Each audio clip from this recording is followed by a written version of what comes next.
अस्सलामुअलैकुम class 6। Today it is Friday, that is 26 of June. अच्छा, इससे पहले हमने चैप्टर 2 जो है वो अपना फ़िनिश कर लिया था, ठीक है। और कल हमने जो लास्ट टाइम जो हमारा लेक्चर हुआ था उसमें हमने चैप्टर 1 की वर्कशीट की थी। So today it's time for us to do the worksheet of chapter number 2। अच्छा, ये वर्कशीट का ये सीन है कि इसके ये क्वेश्चन जो हैं, क्वेश्चन नंबर 2 एंड 3, मेरा ख्याल है कि मैं आपको कॉपी पे करवा चुकी हूँ, ठीक है। तो जिन बच्चों ने इसको ऑलरेडी कर लिया तो वो इसको दोबारा कॉपी पे सॉल्व नहीं करेंगे, और जिन्होंने नहीं किया वो जो है इसको कर लें।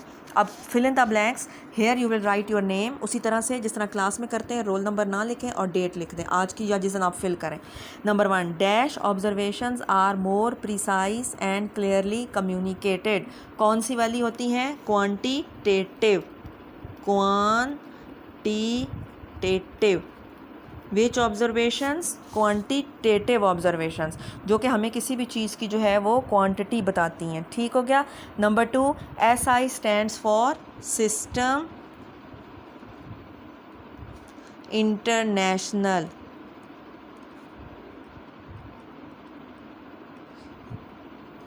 ठीक हो गया। Third is dash error is due to the incorrect positioning of the eye to take the measurement. Parallax error, PARALLAX, parallax, ERROR, ठीक। The vernier callipers have an accuracy of 0.1 centimetre और 0.01 मिलीमीटर। इसको tally कर लें एक दफ़ा। अच्छा, उसके बाद है the curved surface of water is called meniscus, ठीक है। तो ये हमारी ब्लैंक्स फिल हो गई हैं। इनको हम ज़रा एक दफ़ा ये बुक से देख लेते हैं। 0.01 सेंटीमीटर, ओके, हमने उल्टा लिख दिया।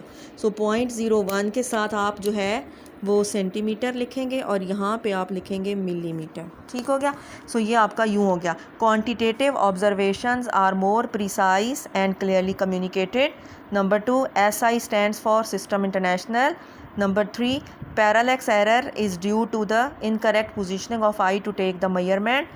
Then vernier calipers have accuracy of 0.1 millimeter or 0.01 centimeter. और फिफ्थ है the curved surface of the water is meniscus. आप क्वेश्चन नंबर 2 जो है इसमें आपके पास बुक में ये पिक्चर्स बनी हुई हैं। एरिया जैसे ट्रेपीजियम, ठीक, उसके फार्मूला यहाँ पे लिखें और ये वाली वैल्यूज़ जो है उस फार्मूला में पुट करें और आंसर जो है वो कैलकुलेट करें। दिस वन इज़ ट्रायंगल, ठीक। उसी तरह से फार्मूला उसका नोट लिख लें और फार्मूला लिखने के बाद जो है वो आप क्या करेंगे, उस फार्मूला में ये वैल्यूज़ जो हैं ये आप पुट करेंगे and then calculate the answer.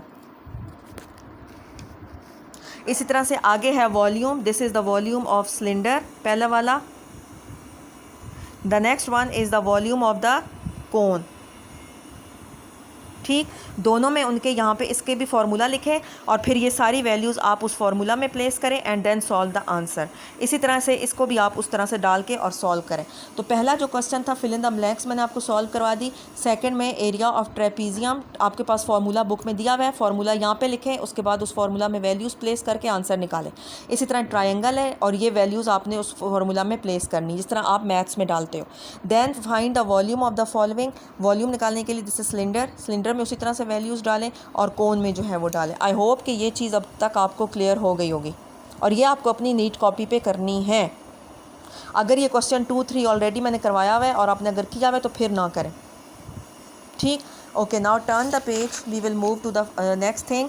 अब नेक्स्ट थिंग में हमारे पास क्या है, find the area of the irregular surface. अब उसके एक स्क्वायर की एक साइड जो है वो 2 सेंटीमीटर की है, तो हम लिखेंगे area of small square is equal to 2 centimetre multiply by 2 centimetre equals to 4 centimetre square. एक का आ गया। Now squares covering the figure is equal to, अब आपने वो स्क्वायर कैलकुलेट करने हैं जो कि इस फिगर के अंदर है। उन जितने भी वो आएंगे उसको आप ये कर देंगे। Then area is equal to जितना आपके पास ये वाला आएगा मल्टीप्लाई बाय 4 सेंटीमीटर स्क्वायर, तो आपके पास वो उस सरफेस का इरेगुलर का एरिया आ जाएगा। ठीक है ना। क्या करना है कि आपके पास एक स्क्वायर का एक साइड जो है वो 2 सेंटीमीटर दी हुई है, तो आप उसका एरिया निकाल लो, तो वो आ जाएगा 4। उसके बाद आप कैलकुलेट करो कि आपकी जो फिगर है उसने कितने स्क्वायर्स लिए हुए, फिर उन स्क्वायर्स को यहाँ पे लिख दो। फिर एरिया कैसे निकलेगा, ये वाले जो स्क्वायर्स आएंगे दिस वन, इसको आप 4 सेंटीमीटर स्क्वायर के साथ मल्टीप्लाई कर दो और इसको जो है वो आंसर फाइंड आउट कर लें। Okay, the next one is label the following figure and then answer the questions. आप फिगर लेबल करनी है, अगर नहीं नज़र आ रही, वैसे मेरा ख्याल है कि आ रही होगी। ठीक, ये आपको पता है कि ये इसके जो है आउटर जॉज हैं, these one are the inner jaws, this is the vernier scale, ये उसका मेन स्केल है। ठीक, और ये वाला जो है ये इसका डेप्थ प्रोब है। Okay, the accuracy of the vernier calliper is, अभी हम पीछे लिख के आए हैं 0.1 मिलीमीटर और 0.01 सेंटीमीटर। अब यूजेस उसकी क्या है, डेप्थ फाइंड आउट करने के लिए and diameters, to find out the depth, to find out the diameter. Statement जो है वो प्रॉपर सेंटेंसेस में लिख लें। अच्छा, आगे है द डिफरेंट पार्ट्स आर, अब जो पार्ट्स के ऊपर आपने नाम लिखे हैं वो पार्ट्स के नाम आप इधर लिख दें। ठीक, if the main scale reading is 7.5 and the 6th line of the vernier scale touches the main scale, the least count is 0.01, find out the diameter of the ball. क्या होगा, हम कैसे निकालेंगे, मेन स्केल कितनी है 7.5 centimetre. ठीक है, then vernier scale की रीडिंग निकाल लें। Vernier scale reading is equal to कौन सी लाइन उसकी टच कर रही है, 6 मल्टीप्लाई बाय 0.01 ये। ठीक, तो ये आ जाएगा 0.06 centimetre. So diameter equals to ये 7.5 सेंटीमीटर प्लस 0.06 सेंटीमीटर, आंसर है 7.56 सेंटीमीटर्स। इसको मैं आपको दोबारा एक दफ़ा फोकस कर देती हूँ। कैसे होगा कि हमारे पास मेन स्केल की रीडिंग जो है वो कितनी है 7.5, और वर्नियर स्केल की जो कौन सी लाइन टच कर रही है वो 6, और उसका लीस्ट काउंट कितना है 0.1। तो वर्नियर स्केल की रीडिंग निकाल लें, 6 मल्टीप्लाई बाय 0.01, तो वो आ जाएगा 0.06। अब आपने डायमीटर कैसे निकालना है, 7.5 और 0.06 को ऐड कर दें, you will get the diameter. ठीक हो गया। तो ये अब मैं आपको एक दफ़ा फिर ये फोकस कर देती हूँ। जब आप अपनी कॉपी पे बनाएंगे तो ज़रूरी नहीं कि इतना ही आए, आप उस हिसाब से फिर आप जितने आपके स्क्वायर्स कवर हो रहे होंगे आप उस हिसाब से बनाइएगा। ठीक, और ये वर्नियर कैलिपर वाली जो है ये भी कॉपी पे जो है ये 1 2 करके जो है वो लिख दें, जिस तरह ये है। बेशक इधर फिगर लेबल ना करें, लेकिन इधर 1 2 3 जो है वो करके आप लिख सकते हो। देन मेन स्केल रीडिंग वाला ये वाला क्वेश्चन इस तरह से है। ठीक, इसको एक दफ़ा फिर बैक से भी देख लें, आपकी चैप्टर 2 की ये वर्कशीट है। सो इसको साथ साथ जो है अपनी कॉपीज़ पे करना शुरू कर दें। ठीक हो गया। अच्छा जी, उसके साथ हमने और आज करना है एक्टिविटी बुक का काम। Page number is 32, chapter number is 2। Today it is 26/6/2020, day is Friday. तो आज फ्राइडे का काम जो है वो करेंगे। A pupil measured and recorded the thickness of a book as 0.62 centimetre. Which of the following measure instruments were use to measure the thickness of the book. This is the vernier calliper. ठीक, then the approximate area of the shaded reason in the figure is a. जब आप calculate सारा करोगे 0.5 एक square का निकल आएगा, उसमें नंबर ऑफ स्क्वायर्स को मल्टीप्लाई करोगे तो ये आ जाएगा। The diagram shows the reading of a pair of vernier calliper when a ball bearing is gripped between the jaw. The diameter of the ball bearing is 3.74। ये देखें यहाँ पे ये 3 से थोड़ी सी ऊपर आ रही है और इसकी 4th लाइन 3.7 आ रही है। ये देखें 5 6 और ये 7, और उसकी 4th लाइन जो है वो कोइंसाइड कर रही है, तो ये 3.74 आ जाएगी। तो पहला आप देख लें, first one is D, second one is A, third one is B. 4th one वाले पे आ जाए। 4th वन है the volume of the irregular Y shaped object shown in the diagram below is, कितना होगा इसका डायमीटर, इसका होगा दैट इज़ 4 सेंटीमीटर स्क्वायर। कि पहले 32 था, 32, अब जब हमने वो y डाला तो वो 36 तक गया, तो 36 में से 32 माइनस करें तो क्या आ जाएगा 4।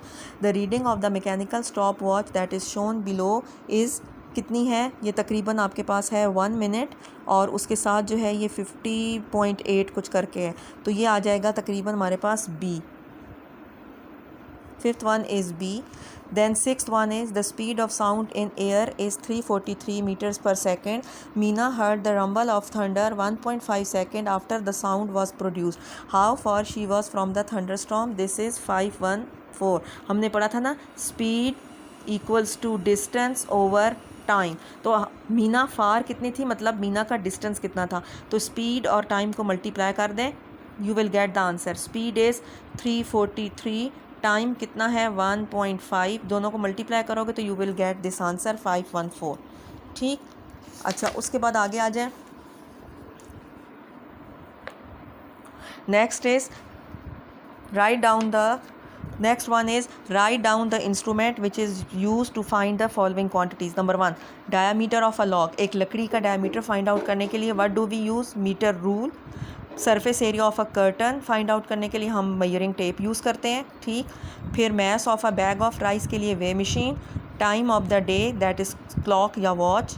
Then volume of a small sea shell हम यूज़ करते हैं मयरिंग सिलेंडर, क्योंकि वो इरेगुलर है, उसको हम मयरिंग सिलेंडर के थ्रू फाइंड आउट किया जाता है. Then question number 2, a ream of paper has 500 sheet, how would you find the thickness of 1 sheet of paper. Ream means कि जो आपके पास प्रिंटर के पेज आते हैं उसमें आपके पास तकरीबन 500 शीट्स होती हैं, उसमें आप एक का कैसे निकालोगे. First you will find the thickness of 500 papers by the vernier calliper, then we will calculate the thickness of 1. उस 500 को जो है वो फिर हम डिवाइड कर लेंगे. The next one is Mithu wants to find out whether the mass of the pendulum affect the period of the pendulum. Which variables he should change. तो वो क्या करेगा, should be kept constant. तो constant करने के लिए उसने length of the wire constant रखनी है, उसको उसने change नहीं करना. और चेंज वो क्या करेगा, मैस ऑफ द बॉब, वो जो उसका पेंडुलम है ना उसका जो मैस है वो उसको चेंज करेगा, लेकिन लेंथ को वो सेम रखेगा. इसको आप एक दफ़ा देख लें ज़रा.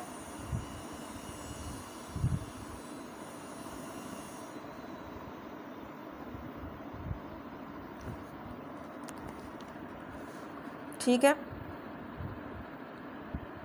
Now come to the next page. इसमें भी वही चीज़ है. Instead of taking the time for the pendulum to make 1 oscillation, Mithu measure the time to make the 20 oscillation before calculating the average time for 1. Why he need to 2, क्योंकि 20 का अगर हमारे पास होगा तो फिर उसमें से हम 1 ऑसिलेशन का टाइम निकाल सकते हैं. It is easy for him to calculate the time of 1 oscillation by finding out the total time for the 20 oscillation. ये देखें, यूँ देख लें इसको, ये थोड़ा आप लाइट पड़ रही है, ग्लेयर पड़ रहा है. ठीक. Okay, the next is which instrument he use to measure the time taken to make 20 oscillation. He should use the stop watch. ठीक. Third is Ali travelled in a bus for 1 hour at a speed and time and speed. What was the average speed for the 3 hour journey. Average speed जो है वो total distance, total time, total उसका distance कितना है, ये है. What was the average speed for the 3 hours journey. Distance निकालें पहले, 50 किलोमीटर्स का ये और 60 किलोमीटर्स का ये, दोनों को ऐड करें ओवर 1 आवर और 2 आवर. 2 आवर ये है और 1 आवर जो है वो ये है. तो इसको जब आप, ये आ जाएगा आपके पास 110 is divided by 3 and you will get the answer 36.6 kilometres. तो इसको भी आप क्वेश्चन को देख लें कि ये हमने कैसे करना है. तो आज का हमारा जो काम था वो वर्कशीट चैप्टर नंबर 2 की थी, फ्राइडे का काम, और प्लस हमारे पास वर्क बुक का ये वाले 2 पेजेस थे, page 34 and page number is 35. तो अब ये काम आप अपनी एक्टिविटी बुक्स पे कर लें. एक्टिविटी बुक पे जो भी काम करेंगे वो आप पेंसिल से करेंगे. ठीक हो गया. Thank you. और काम अपना साथ साथ करें और अपने कमेंट बॉक्स में मुझे अपना इनपुट देते रहें. Thank you.